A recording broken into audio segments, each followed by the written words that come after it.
Playing football was some of the most fun we had in our lives. Even if you were a nigga on the bench just cracking jokes the whole time, it was still super live, especially if you played in Texas like me. Everybody can activate games and junk and then popping out at Whataburger right after. Like it just never got old for some reason, I don't know why. But enough yapping, I'm finna bring you what your football position says about you. Please don't take anything I say to heart.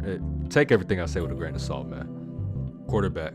Being a starter quarterback for a team has always been kind of this thing in America where it's like endless praise, endless offers, endless punani, all that good junk.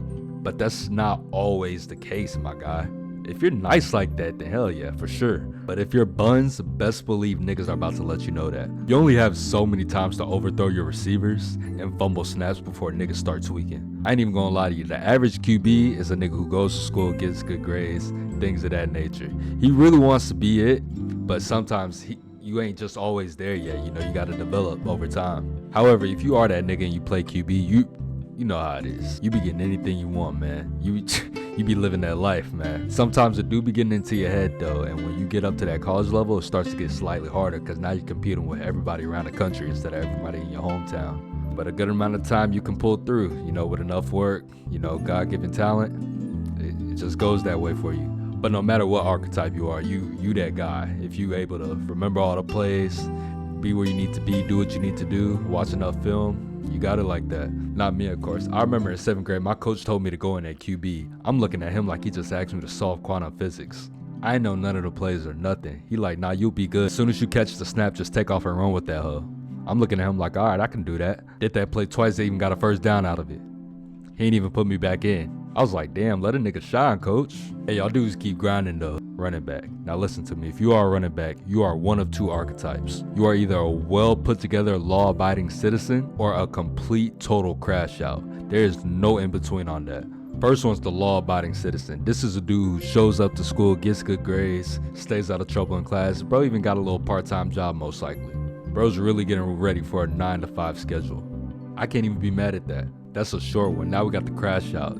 This dude could be public enemy number 1 at times, man. I'll tell you something. But if I'm being honest with you, this is the dude you do want on your team. For averaging 3,000 yards in a 10-game season. He over here benching 405 while running a 4.3 at the good weight of 220 pounds. 2 baby mamas. Not to mention a felony on top of that, all at the good age of 16.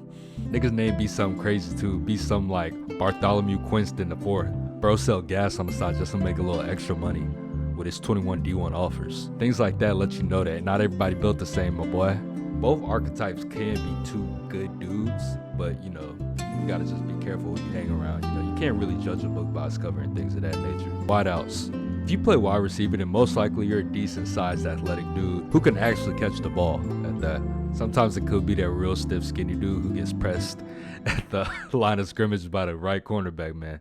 One of the things for y'all that kind of sucks is it's a bunch of wide receivers, so sometimes it's kind of hard to stand out, especially if every time you get subbed in, you're blocking for the running back. Like, damn, coach, call a pass play so I can route this nigga up. Speaking of blocking, I'm also add tight ends in with this bunch. It seems like a good amount of schools either don't have tight ends or just don't appreciate them. From the NFL standpoint, it seems like tight ends are the most lit dudes on that field, man. They be always having fun, whether they're blocking or catching balls. Pause. I mean, it could be really hard to find some dude who's super tall, super big, and, you know, very athletic, you know. But back to the wide receivers. If you're in a pass-heavy offense, then you for sure having hella fun out there. Y'all be excited as hell to be at practice, except for when you gotta run. You know, everyone hates that part, though. For some reason, it do be a lot of y'all niggas fell in school, though. It be 12 wide receivers on the team. 8 of them niggas are failing. A lot of them niggas be the starters too, but they always come in clutch when that report card is finna come out. You over here sprinting down the hallway trying to get to Miss Johnson's class so you could turn in that missing assignment. Y'all be going crazy though. Old linemen, them big boys. Y'all really the most underappreciated group of dudes out there. If the QB gets sacked, even if he was just sitting in the pocket for 3 to 4 business days, y'all still gonna take some heat for it. Another thing that could suck is none of the hoes really gonna notice y'all. Because y'all's big plays are the foundation to make something else look spectacular. Like when you get a pancake in the A-gap that makes up a big hole, or when you successfully get a double team and then ricochet to the linebacker, creating a big run, goes unnoticed to the casual football watcher. Your archetype as an O-lineman does very depend heavily on how you grew up. If you lived in the rich parts of towns, then 9 times out of 10, it ain't really there 9 times out of 10. Not always, 9 times out of 10. If you're from the hood, the city, or the outskirts, suburbs type area, a lot of y'all really good. I'm not gonna lie, a lot of y'all really got that dog in you. But if you're from the country, especially like you grew up on a farm type joint, you, my friend, are different. I don't care what no one says. I don't get it, man. You was over here carrying pails of water. That's why y'all farms the size of damn near Texas. Stacking hay at a young age and stuff. Like, you got that real deal Holyfield farm boy strength. Be a casual day walking into a field house, you see a dude front squatting 600 pounds. Talking about something, it's just my warm up. I'm just getting started. Boy really been in the chicken coop getting his own eggs since day one. Defensive linemen, the real blue-collar niggas of the defense. If you're a defensive end, I ain't gonna lie, life is pretty good for you. Y'all be the main ones getting sacks and y'all ain't even getting double-teamed the whole time. Y'all niggas love starting stuff though, whether it's on the field or in the locker room. I'm talking D1 instigators. Nigga gonna throw something at the biggest nigga in the locker room and then point at the kicker like, hey yo, that was him. On the other hand, defensive tackles, they be having to put in that real work to just get their stats up. Fighting through double teams to get sacks and all that junk. Let me tell you something, if he does get that sack, let me tell you something, he probably fought tooth and nail just to get it, so he really deserves it. Another thing about defensive tackles is that they're just some of the most aggressive, patient niggas on the field. I don't know how to explain it, but that's just how it is. Like, they want to fight. Like, believe me, they want to fight anybody. But, you know, they don't want to draw the flag, so, you know, they just maintain a high level of discipline. You also be the funniest niggas out there, whether it's by accident or on purpose. Dude crapping his pants in the middle of the game, talking about some, dang, I did it again. Like it's an everyday thing for them. They be having the funniest celebrations too when they get a sack. They be doing little nigga stuff as a big nigga, like the gritty and stuff like that. Bust out a new TikTok dance. They be having fun though, so you can't really be mad at it. Linebackers. Yes, you guessed it. More crash outs. These niggas aren't as athletic as running backs most of the time, but they make up with it from strength and hit power. You get hit real good by one of these niggas, your ass will be in concussion protocol the next week. You gotta keep an eye on these niggas though. These niggas will be bashing their own head into their helmet. Like, calm down, bro. It ain't even that deep.